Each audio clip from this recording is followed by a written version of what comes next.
Hello friends, welcome back to this lecture series of earthquake resistant design of structures where we are busy discussing the performance of masonry structures when subjected to seismic forces. In the previous lecture, we have seen the basic configuration that is required for masonry structures to behave well during the performance during the earthquake, and also we have seen the travel path of forces in case of masonry structures. In the last lecture, we saw a couple of tips or we saw a couple of guidelines suggested by the Indian standard to ensure that the masonry structures behave well under the earthquake forces. So we continue and go in depth of these guidelines that are provided by Indian standard to ensure the behavior of masonry structures during the earthquake forces.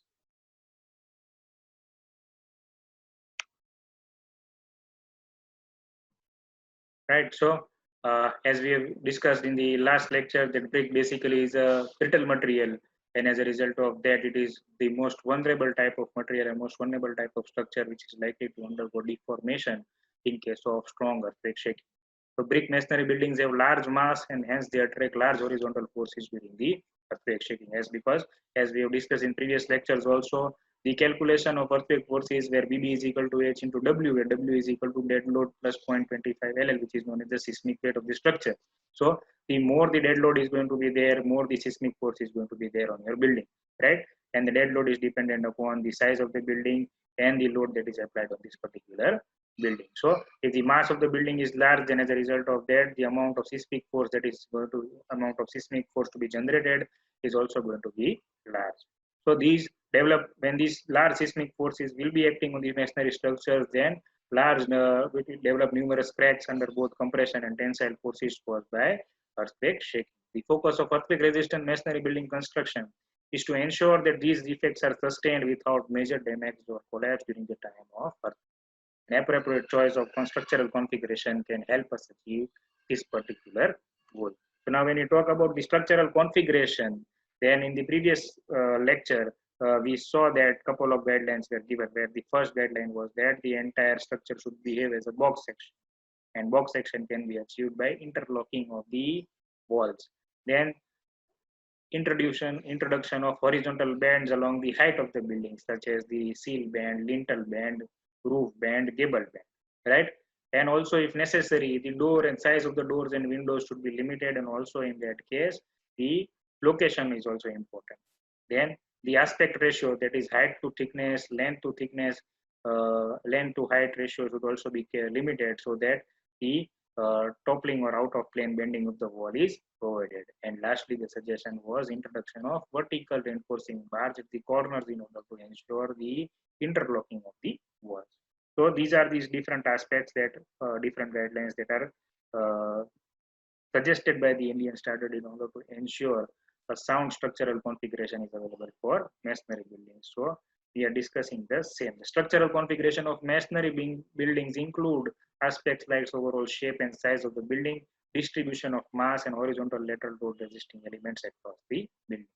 Large, tall, long and unsymmetric buildings perform poorly during the earthquake. We have already seen this particular aspect in case of RCC structures also, right? That if the building is unsymmetric in nature, if setbacks are there, if it's too large, it is too long, then also large seismic forces are generated and a lot of stresses are likely to be acting in the particular building. The strategy used in making them earthquake resistant is to developing a good box section between all the elements of the building, that is between the roof, wall and the foundation, right? And that is what we saw, that the forces are going to travel from the roof to the walls and then to the foundation below, right?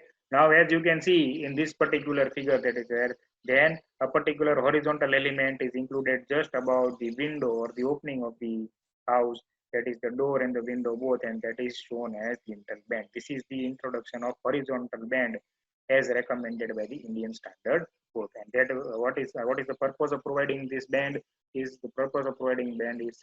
to reduce the height of the wall or to break the height of the wall that is there in the building. Then next is the influence of opening. That also the guideline we have seen in the last video, that the size of the opening should be limited and the location of this opening is also very important, right? For example, Openings are functional necessity in buildings. We cannot avoid them. Doors and windows are to be provided for air circulation, ventilation, visibility, and so many other aspects. Right? However, location and size of opening in wall assumes significance in deciding the performance of masonry buildings in earthquake structures. Right? So whenever particularly the load-bearing structures are going to be there, then in that case, the size and location of these openings are going to play an important role. So wall transfers the loads to each other at their junctions and through lintel bands and roof. Hence, the masonry courses from the walls meeting at corners must have good interlocking. That we have seen.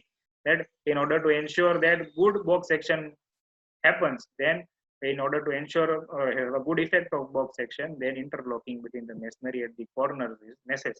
For this reason, opening near the wall corners are detrimental to good seismic performance. That is, if a wall or a window is located exactly at the corner, then what is going to happen is that the interlocking with the wall in the other direction or the adjacent wall is not going to happen, and as a result of that, complete box section will be not achieved.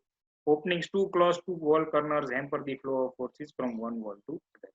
Further, large openings weaken walls from carrying the inertia force in their own plane. Thus it is best to keep all openings as small as possible and as far as away from the corners. Right. So two things are suggested. First thing is that the opening should be avoided at the corners, and second, the size of the opening should be limited. Too large openings should not be provided along the length of the wall, because length of the wall is going to play a major role. It is your major axis, so it is going to help us in providing great stiffness to the building. So if large openings are provided along the length of the wall, then what is going to happen is that the stiffness is going to get reduced. And as a result of that, the transfer of forces is going to be affected. Right? So same thing that is explained in the previous slide is shown by means of a figure for better understanding. Right? So first we see the figure on the left side, where you can see that A1 and B1 and A2 and B2 are shown as the four elements, right? So regions of force transfers from weak walls to strong walls in a masonry buildings. Wall B1 pulls wall A1 and A2, while B2 pushes wall A1 and A2, right? So when we talk about the walls B1 and B2, then what is going to happen is that the depending upon the location and depending upon the types of forces that are going to be generated, the effect of walls are going to be there and the transfer of forces are going to be there. So as can be seen in this figure 1, then in that case we can see that the wall B1, right? So this wall B1 that is there, that is going to pull the wall A1 and A2, right? And when you talk about B2, then B2 is going to push the walls A1 and A2, right? Now, if we talk about the right hand side of the figure, then the right hand side of the figure is just talking about the location of the openings. And the location of the openings, as can be seen, that openings weaken the wall in a masonry building. A single closed horizontal base must be provided above all of them. So horizontal band is shown, as you can see, which is known as the lintel band. And along with that, the opening dimensions are also shown. So it is showing that if large openings are there, as can be seen in the figure, that the window opening is quite large as compared to the length of the wall, then as a result of, we can see we are going to get very less stiffness in that particular direction. And what is going to happen is that that particular wall is going to be weak in major axis also, and as well as weak in minor axis also.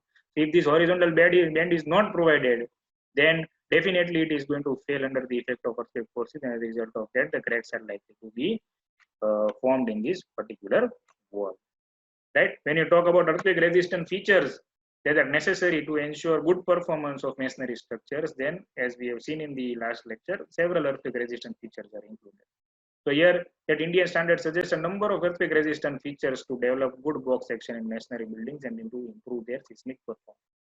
For instance, it is suggested a building having horizontal projections when seen from the deck, like a building with a plan LTE, should be separated by a joint. So that we have already discussed in case of RCC also. That irregular shape should be avoided. Simple rectangular shape should be there. L shape, T shape, plus shape, U shape building, C shape building should be separated by means of expansion joint and converted into simple symmetric structures, right? In order to have good performance in case of earthquake. And also it is necessary to ensure that adequate gap is provided between these buildings depending upon the maximum displacement that is likely to take place at the top of the structure. The Indian standard suggests minimum seismic separation between blocks of the building, right? Then one of the other aspects or one of the other key areas that you see in case of masonry buildings is that the stair well is connected with the building, right? So the first figure is where the stair well is connected to the building, and the second is where the stair well is separated, or the stair shaft is separated from the rest of the building, right? So what is the purpose? The code is suggesting that the stair shaft should be separated from the building. What is the reason? Because stair is going to be subjected to good amount of live load, right?